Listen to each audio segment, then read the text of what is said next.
No, před závodem se cítíme všichni nervózně pořadatelé, ale zatím to vypadá, že všechny přípravy probíhají hladce, tak doufáme, že se nic nepokazí.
Tak určitě je to dobře, že aspoň je snaha organizovat takovéhle věci, hlavně pro mladí lidi, aby měli nějaký pohyb. V dnešní uspěchané době to je hodně požadovaný. Takže určitě je to dobře a rád bych se taky do toho občas do nějakých závodů se přihlásil. Když přežiju dnešek, tak určitě to zase zkusím někdy. Tak budím jsem se těšil velmi moc. Je to první závod, který takhle běžím běžecký teda.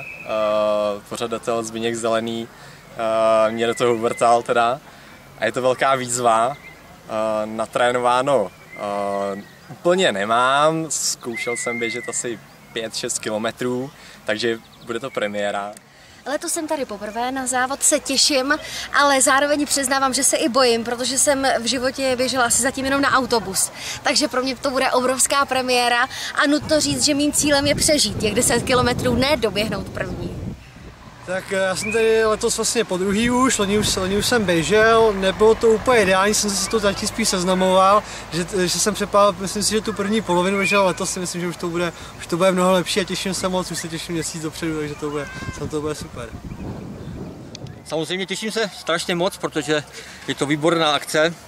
Podporuji tady ty malé akce, protože to vesnici dává dohromady, je tady halda dětí, proto se to dělá. Sami pořádáme tady ve Žděrci cyklistický závod, 4 cyklistickou, takže vím, že to je výborná akce pro tu vesnici. Drží tu vesnici pohromadě. No, trénoval jsem začínám letos běhat prvně, pod jara. Byl jsem na 2 půlmaratonech v Olomouci a v Pardubicích, takže běhám spíš pro zábavu, pro radost. A je to kapku odreagování od té práce, od toho celodenního běsu. Na závod se těším hrozně moc, protože tady je vždycky krásná atmosféra. Když je tady spousta lidí, tak to člověka hnedka nabudí k tomu lepšímu výkonu. A doufám, že dneska budu moct pomoct charitě a zlepším si svůj traťový rekord tady. Tak teď letos se mi moc trénování nevydařilo, protože jsem byl 3 měsíce zraněný. 2krát jsem si podvrknul kotník, z toho se mi tam dostal zánět a ještě se mi natrhl vaz v kotníku. Takže teď trénuji tak měsíc, ale ladím formu na kvalifikaci na mistrovství světa v běhu do vrchu. Tak doufám, že teď forma bude a budu moct teda pomoct té charitě, jak už jsem řekl. Těším se moc, je to můj první závod, tak uvidíme, počasí přeje a snad to dobře dopadne. Takže tady jsme poprvé a poběžíme dneska s Prckem, maminka ta neběhá bohužel, běháme jen spolu. No. Do Borový se moc těšíme, protože je tady velice milé jako občerstvení a milí diváci a sportovci a rádi sem jedeme. Hauličkovi Borový jsem po 3. a je tady vždycky strašný vedro. A závod je pěkný. Tak na závod se strašně moc těším. Výborná atmosféra je tu každý rok, takže už se fakt nemůžu dočkat. Počasí nám přeje, takže jdu do toho. Na Borovskou 10 jsem se těšila, protože vede krásnými lesy, které já znám. A 13 let jsem tudy vodila skauty a proto je to moje oblíbené místo. Borovskou desítku neběžím poprvé a myslím, že je to nejkrásnější závod na Vysočině a kdo ví, možná nejkrásnější závod v České republice. Tak trénovala jsem jenom trošku, abych to nepřehnala, jako loni, kdy jsem to přehnala a běžet jsem nemohla. Takže běhám takových 10-11 kilometrů, 10-11-12 kilometrů každý den. No, tak těšil jsem se tady na tenhle závod, už jsem ho běžel 2krát, akorát jediné, co bych vytknul organizátorům, že mají hrozný vedro tady vždycky. Tak letos to už je lepší, než to bylo minule, ale stále ještě by to chtělo aspoň trošku deštík, aby to bylo příjemnější. Jinak je to moc hezký, těma lesama, velice krásný závod, tak se těším, že každoročně tady budu jezdit. No.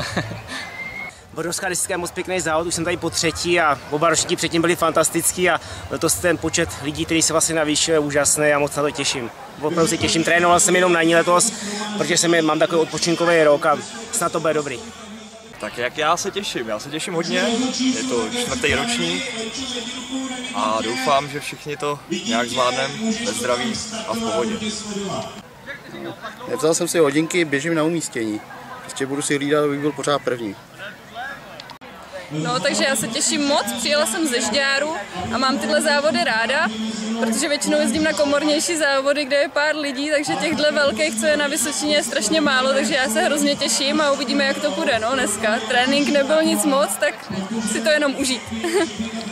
Já si myslím, že je to strašně fajn, že se něco takového pořádá, akor tady na Vysočině, protože těch větších závodů, které by přilákali třeba i ty lidi, kteří nejsou sportáci, že z toho nebudou mít strach, že tady opravdu je výkonnostní takový, že je to opravdu široký, to spektrum těch lidí, takže si myslím, že je to fajn, že se tady něco pořádá, že lidi nemusí do Brna, do Prahy, je to fajn. Tak mám číslo 299 a těším se na závod. Nechci si nic dokazovat, dělám to kvůli vnoučatům, jestli to zvládnu, tak to bude fajn. Zkusila jsem to, běžela jsem to za 1,5 hodiny, jestli se mi to dneska povede, to se uvidí. Budu ráda, když doběhnu.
Tam.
Ahoj!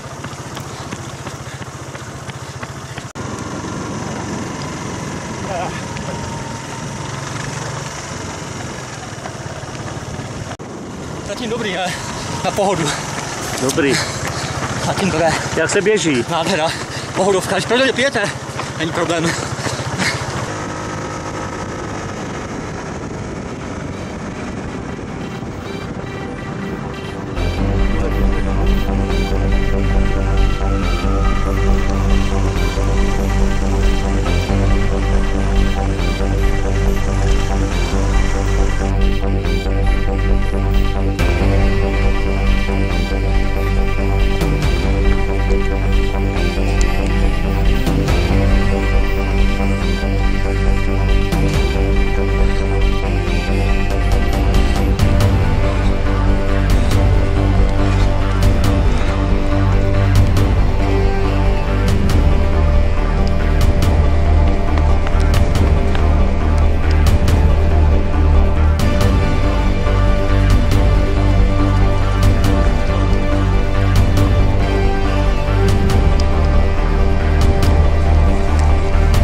Jaký to bylo? Bylo to super, byl to náš vlastně první závod. Chtěli jsme si to vyzkoušet a běželo se nám velice dobře a jsme spokojení s naším výsledkem. Když jsme to chtěli vzdát, teda aspoň já, ale Miláček mě podporoval, takže super. Super zážitek. Běželo se mi dobře, je to tady pěkný. Za rok zase. Jsem z Chejnova, zdravím z Chejnova. Chýnov, Jižní Čechy. Bylo to výborný. My jsme si dneska naplánovali, nebo respektive běhali jsme tady každý ročník a dneska poprvé jsem se rozhodl, že nebudu honit časy, ale že poběžím s rodinou. A jelikož máme kočárek na běhání, jak vidíte, tak jsme dneska vzali i svého syna, který mu je rok a půl. A pojali jsme to jako rodinný běh a moc jsme si to užili, atmosféra byla výborná. Super trať, a musíme pochválit Borováky, že vyloženě se do toho opravdu položili a hrozně se nám to líbí a držíme palce, aby se ten závod tady udržel, protože to je fakt luxusní. Běželo se velice příjemně, příroda krásná a mně se to líbilo zvlášť, protože jsou to moje rodné pralesy. Pochválila bych pořadatele, protože všechno zařídili úplně krásně. Já jsem spokojená i s tím počasím. Byla to úplná paráda, fakt se mi to strašně líbilo. Podpora na trati od diváků, od místních, úplně skvělá. Na 8. kilometru ta parta, to byla nezapomenutelná, člověka to strašně nakoplo, fakt úplně super. A závod, trasa, nádhera, to teplo, nedá se nic dělat, ale bylo to super. Závod byl úžasný. Jednu část jsem byl úplně první na špici pelotonu. Bohužel moc dlouho jsem to neudržel. Nevím, jestli byla chyba ve mně, jestli to bylo zranění z mládí, nebo jestli mi vadil vejfuk pod motorky. Trošku mě mrzí, že jsem nedostal cenu fair play, protože jsem zachraňoval jednu dívku, která si něco udělala s kolenem, ale takový je život, to mě taky určitě zdrželo. Nevadí. Psal se s ním před začátkem závodu, jak jsem na tom s tréninkem, ale vlastně dnešní závod byl trénink na příští rok, takže Borováci, třeste se, příští rok vám to natáhnu. Běželo se mě docela těžko. Asi jsem přepálil začátek do toho kopce, do toho lesa, to jsou asi ty 2 kilometry, no a pak už, ale na druhou stranu je to pěkná trať, taková pro správný chlapy. Závod to byl výborný, trať byla překrásná, běželo se mi celkem dobře, akorát bych si přála, aby teplota byla tak o 10 stupňů nižší. Já myslím, že všichni jsme bojovali spíš než s tratí a se vzdáleností s tím horkem. A jinak trať je bezvadná, musím říct, že to uběhlo, že některé ty kilometrovníky jsem ani nevnímala. Najednou byla 5, najednou 7, najednou 9 a byla jsem tady. Jediné, co teda musím říct, že je tvrdý, je tady ten poslední kopec. Ten teda musím říct, že tam se člověk musí kousnout. Ale jinak dobrý, pěkně vybraná trať. A jsem ráda, že to bylo kolo. Nemám ráda, když si běží tam a zpátky. Takže krásný závod. Jsem překvapená, že tak se tady zorganizovalo takovýhle závod. Já jsem tady poprvé a určitě příští rok mě tady znova uvidějí. Vidíte? A užila jsem si to, opravdu to bylo bezvadný. Příjemný, zvládla jsem to, foukal vítr, svítilo sice sluníčko, bylo teplo, ale bez problémů. Na trase super, letos jsem vzal dopředu, abych nebyl vzadu, abych se nemotal vzadu. Spokojenost. Organizačně to bylo vychytané moc dobře, všude byli nějaký pořadatelé, takže byl jsem připravený, takže nebyl problém, lehce. Já si myslím, že tady bylo letos úplně všechno ideální. Já jsem na Facebook napsal, že by měli objednat lepší počasí. Stalo se, bylo to ideální. V lese bylo krásně. Co mě nadchlo, tady byly ty dětičky, kolik běhalo. Jezdil jsem na závody do Rakouska, tam byly taky desítky, stovky dětiček. A jinak to bylo úžasné. I ta atmosféra, i ta trať, a že tady bylo tolik lidí, je to vesnický závod. Bylo tady víc lidí a lepší atmosféra, než to bývá v Praze. Že už jsem pár těch stovek závodů běžel. Jako. Bylo to úplně ideální, bylo to krásné. Jako. Chtěl bych všem poděkovat za to. Bylo to perfekt. Byli jsme tady celá rodina a moc se nám to líbilo. Tak, Borovskou desítku jsem běžela už po 3. Tentokrát se mi běželo trošku hůř, protože jsem podcenila stravovací trénink. Dala jsem si dobrý steak od táty, takže jsem běžela i se steakem, což už to bylo trochu těžké. Ale trať jsem znala, trať je těžká oproti tomu, co jsem trénovala, ale nicméně je to krásný terén a líbilo se mi to, užila jsem si to. No, běželo se nám krásně, trať úplně perfektní, lesem, fakt super, až na šotolinu trošku, my jsme běželi bosí, takže nás to trochu bolelo, ale jinak perfektní, no, my jsme chtěli běžet do hodiny a to se nám asi podařilo. Chtěl bych říct, že příští rok porazím pana Buriana minimálně o 20 minut na trati. A ať se těší. A když ne? A když ne, tak koupím šut piva. Běželo se mi hezky, hlavně díky společníkovi, který běžel se mnou, pan Burian. Musím říct, že jsem viděla krásný rašeliniště, což se jen tak nikomu za těch 10 kilometrů určitě nepoštěstilo. Já jsem to měla i s výkladem a musím říct, že hezčích 10 kilometrů jsem v životě nezažila. Pořadatelsky jsem byl spokojený, výborný to bylo. Nemám výčitky, super závod. Díky pořadatelům. Fokusu Vysočina částkou 5000 korun.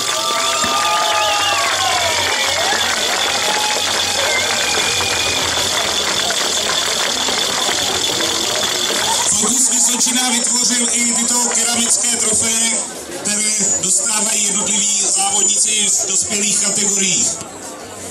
Tak se mi běželo ne moc dobře, běželi jsme asi do 3. kilometru nebo do 4. spolu s Jirkou Birmonem. A potom on se odpojil, nevím, jestli ho bolely nohy, ale asi se mu neběželo moc dobře, asi možná kvůli tomu teplu. Ale potom jsem si řekl, nebudu teda na něj čekat, když je to na ten rekord, aby jsme udělali nějaký peníze pro charitu, tak jsem se snažil běžet co nejrychleji, abych ten traťový rekord překonal a naštěstí to dopadlo a to jediný mě potom ke konci hnalo, abych ještě zrychlil, protože jsem toho měl plný brejle.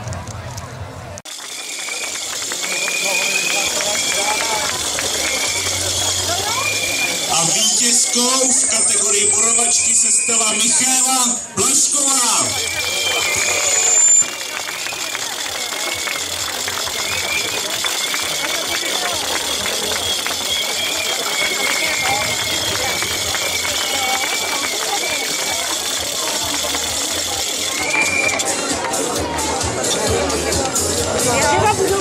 Pomyslnou stříbrnou medaili přebírá Zbyněk Zelený.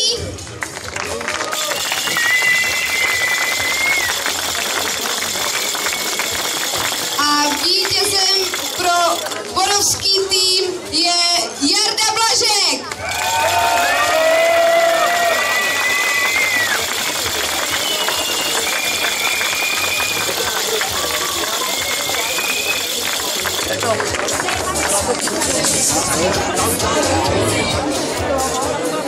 Tak já závod hodnotím velmi dobře. Překvapili nás na začátku trošku děti, protože takhle enormní zájem jsme nečekali, takže byly malinko zmatky, malinko zdržení, ale oproti loňsku byl obrovský pokrok. Za běžce musím říct, že trať byla výborně značená a připravená, takže taky žádný problém. Počasí jakž takž vyšlo oproti loňsku určitě. Jediná vada na kráse bohužel jsou ty 2 záchranky tady, ale s tím se prostě nedá nic dělat, to k tomuhle sportu patří. Jinak děkuju všem dobrovolníkům, který nám tady pomáhali. Byli jsme tady celý čtvrtek, pátek, dneska celý den. Spousty lidí se na tom podílelo, zdaleka to není jenom moje práce, nebo městyse, nebo jentaků, nebo hasičů, je v tom mraky lidí zapojených. A já pevně doufám, že v této tradici budeme pokračovat, příští rok 5. ročník a nechte se překvapit, co si vymyslíme na jubilejní ročník.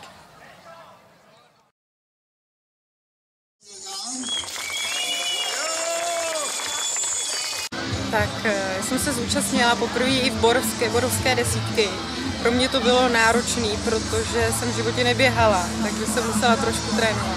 A strašně děkuji pořadatelům, že nás k tomu donutili zúčastnit se, ale hlavně ta myšlenka, že pomůžou neziskové organizace, jako jsme my, Fokusu Vysočina, který se snaží podporovat lidi s duševním onemocněním, aby se mohli zařadit do svého normálního života.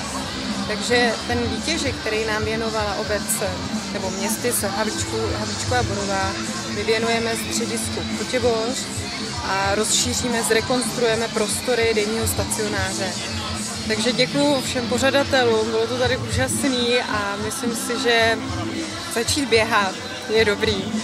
A ať je člověk nemocný nebo zdravý, pokud to jde, zkuste to taky. Letošní ročník pořadí 4. borovské desítky se neskonale hezky vyvedl. Nasvědčovalo tomu počasí, všichni si říkali, bude to dobrý jako předcházející léta, povedlo se i letos. Počet závodníků, který tady byl ohromující, téměř 300 závodníků, kteří přišli, jejich nadšení, jejich spokojenost a už i zkušenosti některých, kteří tady startovali po 4. Novinka tady byla Metropolitní, která vlastně vysílala živě. Na netu sledovalo přenos přibližně 200 lidí, což bylo hnedka konečné hlášení. Nově přispěly i čipy, čipová brána na náměstí, brána v cíli. Závodník Matěj Trávníček, který tady stal letos potřetí, překonal svůj osobní rekord o 25 sekund s tím, že takto okamžitě Fokus získal 2,5 tisíce.